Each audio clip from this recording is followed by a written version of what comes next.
নির্বাচনের দিন যত এগিয়ে আসছে ততই বাড়ছে রাজনৈতিক দলগুলির প্রচারের পারদ। মিটিং মিছিল থেকে শুরু করে ঘরে ঘরে পৌঁছে যাওয়ার লড়াই, সব ক্ষেত্রেই তৎপর প্রার্থীরা। এই প্রেক্ষিতেই মঙ্গলবার বিকেল 4টে নাগাদ গঙ্গারামপুরের মহিলাদের নিয়ে একটি গুরুত্বপূর্ণ সভা করল জেলা তৃণমূল কংগ্রেস।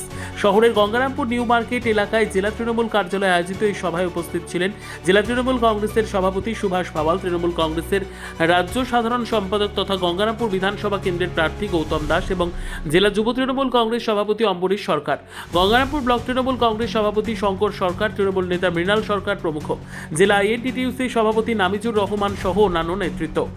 সভায় মূলত মহিলা ভোটারদের সংগঠিত করা, সরকারের বিভিন্ন জনমুখী প্রকল্পের সাফল্য তুলে ধরা এবং আগামী নির্বাচনে তৃণমূল কংগ্রেসকে জেতানোর আহ্বান জানানো হয়। বক্তারা বলেন, রাজ্য সরকারের উন্নয়নমূলক কাজ এবং নারী কল্যাণমূলক প্রকল্পগুলি মানুষের কাছে পৌঁছে দিতে হবে। সভা ঘিরে কর্মী সমর্থকদের মধ্যে যথেষ্ট উৎসাহ লক্ষ্য করা যায়।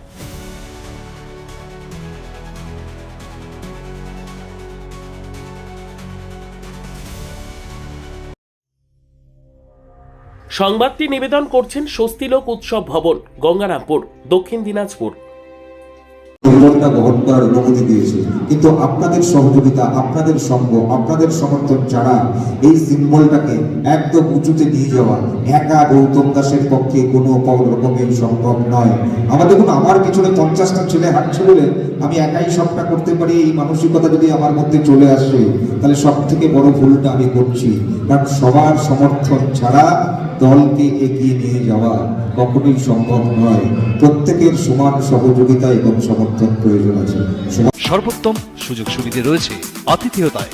সুপরিচিত স্বস্তিলোক উৎসব ভবন, অতিথিদের যে কোনো অনুষ্ঠানের জন্য উপযুক্ত ওয়ান স্টপ ডেস্টিনেশন। আমরা আপনার বিশেষ অনুষ্ঠানটিকে অবিস্মরণীয় করে তুলি।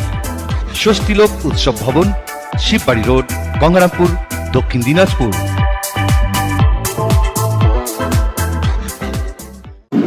কিন্তু যেদিন সময় এসেছে মমতা ব্যানার্জির জন্য কিছু করার। ব্যুরো রিপোর্ট, উত্তর বাংলা সংবাদ।